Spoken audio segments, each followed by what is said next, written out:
Hi, this is Randy Finney with Right Side of the Chart, and this is a market update for Wednesday, August 15th, 2018. It is 10:47 Eastern Time as I'm starting the video, so we're a little more than an hour into trading, and here's what's happened so far today. In pre-market, I posted the futures right here at the time. That was a static post on the front page with a chart image. We were sitting right here on this support. You can see this is a slightly different variation of the NASDAQ 100 futures 60-minute chart. I've been showing one. I have a couple that I monitor. This is investing.com. I have one on the Interactive Brokers trading platform. And so what happened, we did get actually at the open, I said we were there. A reaction was likely maybe a partial or full backfill of a gap. And when the markets opened, here, I'll show you real quick. Go to QQQ. Look at a 1 minute chart. So here's what happened today. This was the open right here where I'm holding the crosshairs. You can see the daybreak line, the gap down. So they managed to backfill about a third of that gap or so. So probably about if I put up fibs, I'd imagine that's going to be at that 38.6 Fibonacci, or 38.2, I'm sorry, Fibonacci retracement level. And look, boom, to the penny. You can see it's almost uncanny how often these Fibonacci retracement levels come into play. So there's a partial backfill gap. Coincidentally or not, it stopped at that 38.2, excuse me, 38.2% Fibonacci retracement level, and then the selling resumed. And so this is what it looks like on a 60-minute chart. The level I was watching and highlighted was this 180-ish level. You can see in recent videos I mentioned that being the recent sideways trading range here in NQ or QQQ as well. You had that sideways trading range, and I said to be on the lookout for the next pop above or below that range. That will most likely determine which direction this market's going to head. So we have a downside break, and as is often the case, since the longer and more well-defined you have a period of consolidation like this, usually you get an impulsive move out of there. Now, so what happens from here? Well, that 180-ish level, the bottom of that range, now former support once broken becomes resistance. So any kickback to that level, one would expect that to act as resistance. There's nothing set in stone, but if you were looking to short, or if you were long and you got caught in this and you want to get out now for whatever reason, that's your next objective area if you get there, to either reduce long exposure or to initiate or add to a short position with a stop somewhat above. This market's been tricky. I will say that it's plagued with a lot of whipsaw signals, but take the technicals for what they are. Remember, this comes on the heels of a divergent high right here at this point. It's not marked here. Maybe I had it written up there, but this was a divergent high right there as well. You can see the negative divergence. So, and that's why I had continued to favor, although my convictions haven't been super high. That's why I favored more downside because of this most recent divergent high. So there it is. And as far as targets go, we've had a little bit of a kickback rally, but this is the next target that I have here. And I'd be surprised, not shocked, but surprised if it wasn't hit, because we've come so close. 177.69. It's not a super well-defined level, but there's enough reactions for me to have a line there. And so, today's move was pretty impulsive. So let's see what happens. There's certainly the potential for more downside, but let's look at the NQ 60-minute chart. Let's go back to that one real quick. On NQ, I had the two charts. Let's see. Let's go back to this one. This morning I posted this support zone, which comes in around, we'll see, comes up from about 7,300 to about 7,310 or so, give or take. And that is comparable to that support level on QQQ I just showed you. So NQ is what we're looking at here, as well as QQQ so far has stopped a little shy of where I believe it's going to go before we get a meaningful reaction. And this one's pretty well defined. You can see this chart's pretty clean. That's why I'm sharing this chart. We'll look at the other one that I have in a second. So there it is. You have a lot of reactions on this level. It's not an arbitrary level by any means. And it's my experience, usually when you get this close to a well-watched level, support level, you're going to touch it. Not always, but that's been my experience. So I think there's more downside today and or tomorrow if we get a kickback rally. But again, so these are the levels to watch. Here's your next target.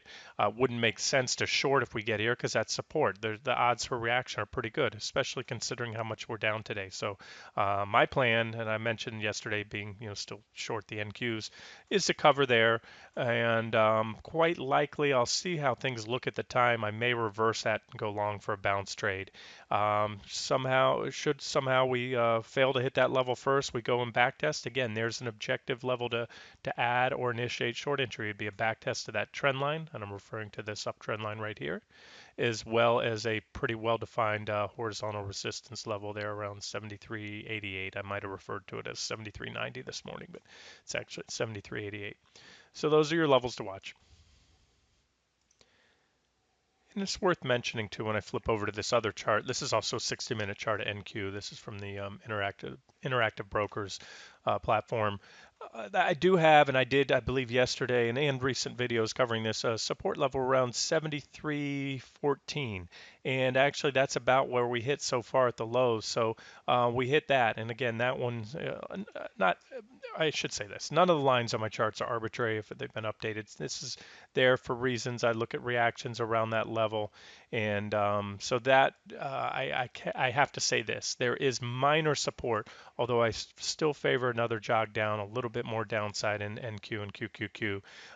But looking at this and the fact that I did have that support level there in advance, it is certainly possible. And you can see we're getting pretty stretched. We're pretty oversold on the RSI, but we don't really have any divergence right now, at least not on the NQ 60 minutes. So there's something to keep in mind. Those are the times that I position for a swing trade or reverse a position when I see divergence on the 60-minute chart. We did have potential divergence setting up, but we burned through that. So there it is. And actually now as I do the video, we're getting closer. It looks like we took another jog down. We're close to the lows of the day. You can see that red candle. So that little reaction we had before I started the videos almost been faded now. And ES, I never take my eyes off the S&P 500, even if trading the Qs.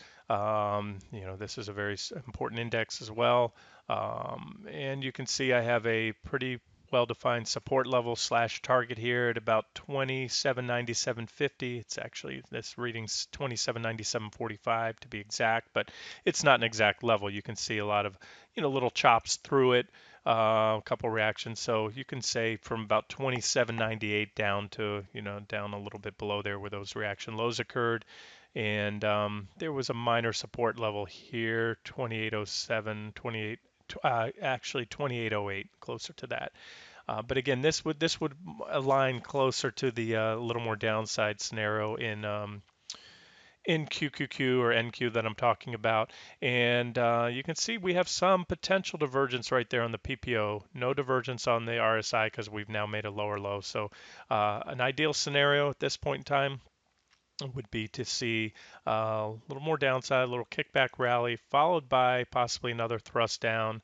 And we'll see if we can get any type of bullish setup there on the 60-minute charts. But remember, and I've covered this a lot in the past, you look at the daily charts and the weekly charts, and we have divergences out on all those time frames. So there's certainly, I can just say this, certainly the potential for a lot more downside than just what I'm talking here. In fact, you can see this is a target that still was never hit. It was my target on the last pullback. We hit it on QQQ or the NQs, and I'm talking about that trading range from late June, early July. QQQ or NQ hit it to the penny in reverse, but SPY never did. So that would be certainly a target that we may need to see the S&P or in this case ES, the futures, and the futures will correlate to that same level on SPY. If you're a SPY trader, just go look at the highs back from late June, early July. You'll see the same similar type pattern there, and that would be a potential swing target if you're trying to swing trade this move on the short side.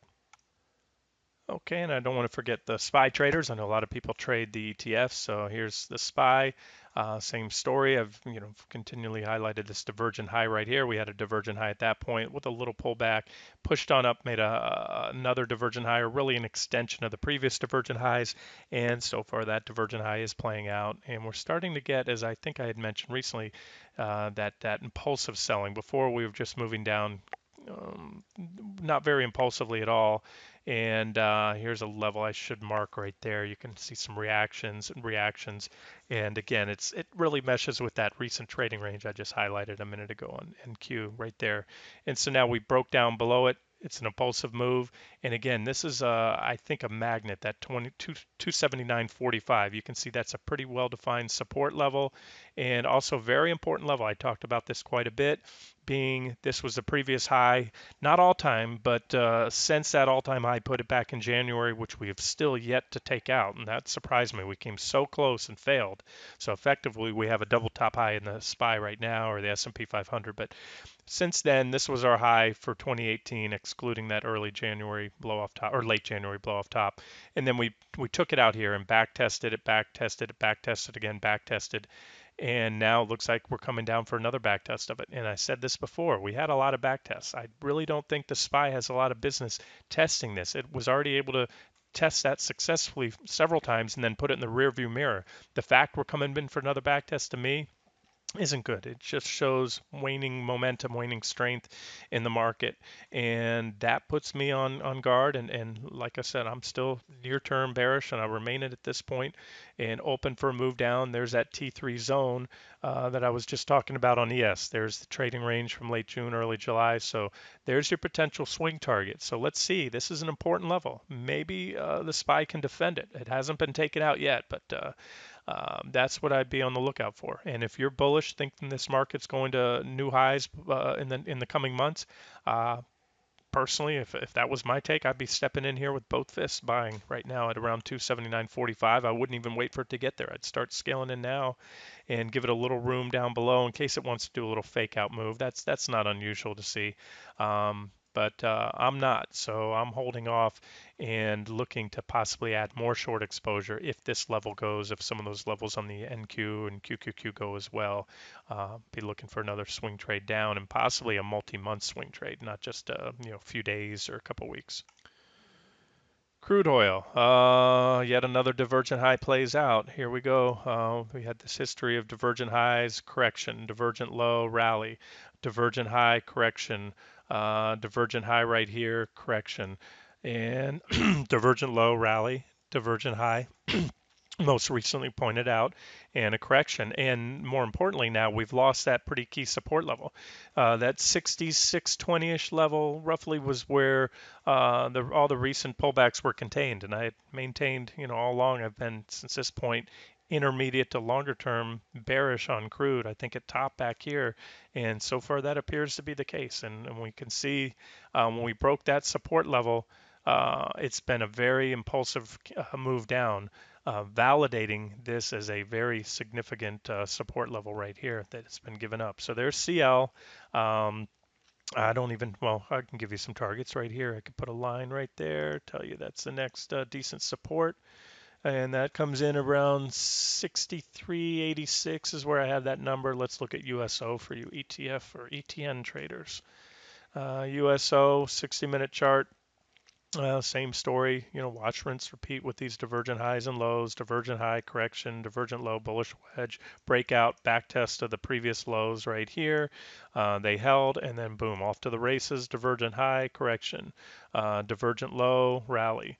Little wedge breakdown, back test under that wedge, and then boom, we've moved down since then. We had potential divergence here. Oh, and it did. Actually, I should say that was very, very small divergence, and it did play out for a rally. And then that rally, as I just showed you on CL, and that's why I watch both the futures and the ETNs. Because the future showed us clear negative divergence where you didn't really have it here on USO. And there we go. We broke down there. You can see there was pretty decent support back here, here, here, and here. There's a reaction just to the left of the chart. And this would be that next target comparable with what I just showed you on CL, and that would be about $13 on USO. Certainly a little bit of support between there, but that would be, at this point, that's where I think USO is going before all is said and done, and that would be, to try to quantify it for you, as much as we're down today. That's a big drop, by the way, in crude, 3.72% in one day on USO. To go down to that $13 level, it's still another 3.2%. And, when you look at the daily chart, this is the bigger picture here. 60-minute charts kind of in the near term. If you're swing trading, you're an active trader, but the bigger picture remains that this was our primary uptrend line on USO off the lows in mid 2017. Divergent high one, little correction that briefly took us under that trend line. We snapped back above, put in another divergent high, and that's all she wrote so far. Went down, broke below again. There's that little wedge we had below the primary trend line, and we're starting to roll over now. Still some work to be done. There's that big $13 level. That's again what I'm targeting right now in USO. And if that goes, you can see my levels here. Next stop, I don't see any decent resistance down to about 1214, then 1166. Here's Bitcoin. Somebody mentioned Bitcoin in the trading room today. This is a 60-minute chart. Bitcoin's been a mess. I had another chart that was marked up. I don't have trend lines here. I could add them all and tell you potential targets. But Bitcoin, something happened. Bitcoin had a very clear and impulsive breakout recently back here about that $7,300 level. We actually had resistance here around, well, there were a couple levels, and I'll add those back here to this chart. But I don't, I read an article just a couple weeks ago about how manipulated the Bitcoin futures are and Bitcoin themselves. So, the breakout by all accounts looked like the real deal. But as pointed out, we had a heck of a run, and then at the time I did point out that we had negative divergences and we had a trend line to watch. That was right here. Again, my other chart, all the drawings are on a different board, but that was our divergent high after that breakout and run. And it played out, but it played out for a lot more. We fell back below the breakout level. We fell below all these support levels. But with that being said, we do have pretty strong bullish divergence, or had it at the lows there. Here's a potential trend line to watch. And yeah, I could definitely, let me add a target there. So I'm adding levels that you can target if you are bullish or long Bitcoin, but you want to see it take out this downtrend line with conviction. Then here's some potential bounce targets, and I'll give you one more right here. So I'm just watching Bitcoin for now. I don't have a pony in that race at this point in time, but I might. I do like trading this one, but the recent that recent leg down, and I don't follow the headlines closely on Bitcoin. Maybe there's something going on there that caused such a sharp move down. It wasn't really commensurate with that divergent high, especially the fact that had just broken out. And normally you'd expect it to backtest that breakout, and it did a lot more than that. So there it is. Near term, like I said, if I had to be one of the two, I'd be long right now. But I'm just watching this, and maybe on a breakout there for a quick pop up here, if you manage that position effectively. And by the way, guys, this is the futures, GXBT. These are Bitcoin futures. And then there's gold. Posted a lot of updates on gold recently here. We'll move this trend line now because all I have to do is extend this other one. So we have this a very steep descending price channel. Looks like a pretty even price channel. Still clinging to these divergences, more so on the RSI right there. So certainly the potential for reversal, getting very oversold. This is the most oversold gold has been since the last bear market. And whether we're in a bear market or not, that's still yet to be seen because we're still well above the lows in late 2015, early 2016, even above that reaction low in late 2016. So if this is just an oversold reading in an ongoing bull market, it's going to be a great time to buy gold. And again, a lot of that hinges on the dollar and the euro. Here's the euro US dollar chart. Still has pretty strong potential. As I said, potential unconfirmed divergences. I need to see this PPO make a bullish crossover. That means that orange line turn and cross above the signal line. That at that point, if it happens before this level here, then we will have a confirmed divergence. We will have put in a higher low. Right now, the thing is, although this is, a lot of people would say, and technically it is positive divergence, it's not confirmed in my book because those momentum indicators are heading lower and they can continue lower and then take out those divergences. So still favor reversal, but I'll tell you, this is really stretching the lower limits of a breakout, a false breakout, a breakdown, and I'm referring to this level. If you're new to my analysis, this is a level I've been watching right here. We had reactions back here, no reactions there, reaction there, a lot of reactions there. And more importantly than this daily chart is we look at the weekly chart. Here's a bigger picture, the euro US dollar, and we had a bear trend leading up down into the 2015 lows. We had a 2.5-year sideways consolidation pattern. This is very powerful basing pattern. We broke out right there. We came and made a successful back test at the top of the end of that range and back tested again. Now we're testing the very bottom end. I have lines, two resistance lines that defined a lot of the reactions back then. We're at the lower of those two lines now. So we're also pushing the limits of a back test of that basing pattern.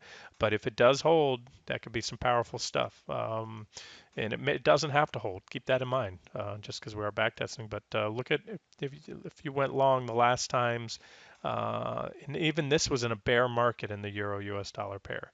So what we want to see for gold, if you're long gold or looking to go long, you want to see this chart moving up. That means the euro is rising against the dollar's falling. That would be very bullish for gold. So we're really at that make it or break it point. I don't think, just to keep things pretty, if you will, or in play on the charts. You need to see gold reverse soon. We need to see the euro and US dollar reverse soon. I could care less about GDX because I promise you it will follow. If gold reverses, GDX will follow suit. This is just what they call a capitulation sell-off. A lot of people throwing in the towel. But look where GDX is, back to its 2016 lows. So this one is at its previous lows from 2016 right now, and that should act as support. And also look at it this way. Here's GDX, where it was trading now in 2016. Yet the price of gold is well above where it was trading back in when it bottomed in late 2016. So gold is a lot higher, or considerably. I shouldn't say a lot. Percentage terms, it's not too much, but it is higher, and so therefore that should be beneficial for the miners. They're pulling gold out of the ground right now at a higher price they were back then, but yet they're trading at where they were. And if you recall my analysis back here when gold bottomed, the same exact thing happened. You look at a weekly chart. We had gold right there.